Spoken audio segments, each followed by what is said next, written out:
জোবায়েদ হত্যাকাণ্ডে মাস্টারমাইন্ড তারই ছাত্রী বর্ষা। সরাসরি অংশ নেয় বর্ষার প্রেমিক মাহির ও তার বন্ধু আয়লান। এই তিনজনকেই গ্রেপ্তার করেছে পুলিশ। দুপুরে এক ব্রিফিংয়ে একথা জানান ডিএমপির মিডিয়া সেন্টার। সেই সাথে বিকালে ৩ আসামিকে তোলা হয় সিএমএম আদালতে। অলিল রনি রিপোর্ট। তখনও মারা যাননি জোবায়েদ। গলায় ছুরির আঘাত আর রক্তের স্রোতের মাঝেও আমাকে বাঁচাও বলে ভালোবাসার মানুষ বর্ষার কাছে বেঁচে থাকার শেষ আকুতিটুকু করেছিলেন জোবায়েদ। তবে জোবায়েদের রক্ত কিংবা আকুতি কোনো কিছুই মন গলাতে পারেনি বর্ষার। উল্টো ধিক্কার দিয়ে বলেন, তুমি না মরলে আমি মাহিরের হতে পারবো না। সেই সাথে মৃত্যুও নিশ্চিত করেন তিনি।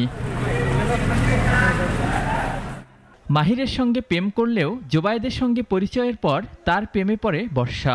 পরে ব্রেকআপ করেন মাহিরের সঙ্গে, কিন্তু মাহিরকে কিছুতেই ভুলতে পারছিলেন না তিনি। তাই মাহিরকে ফিরে পেতে জোবায়েদকে হত্যার পরিকল্পনা করে বর্ষা নিজেই। এসব তথ্য বেরিয়ে আসে ডিএমপির জিজ্ঞাসাবাদে। প্রাইভেট পড়াতে গিয়ে এই টিচারের সাথে এই ছাত্রীর একটা প্রেমের সম্পর্ক গড়ে ওঠে। উল্লেখ্য যে এর আগেই এই বর্ষার সাথে মাহির নামে জনৈক আরেক ছেলের প্রেমের সম্পর্ক। এটা মাহির এবং সেই বর্ষা দুজনে মেনে নিতে পারে নাই।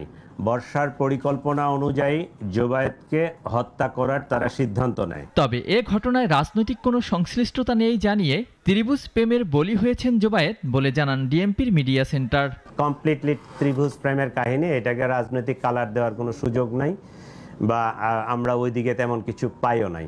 বিকালে গ্রেপ্তারকৃত আসামিদের কড়া নিরাপত্তায় তোলা হয় সিএমএম আদালতে। এ সময় আসামিদের সর্বোচ্চ শাস্তি ফাঁসির দাবি করে আদালতে বিক্ষোভ করেন জগন্নাথ বিশ্ববিদ্যালয়ের শিক্ষার্থীরা।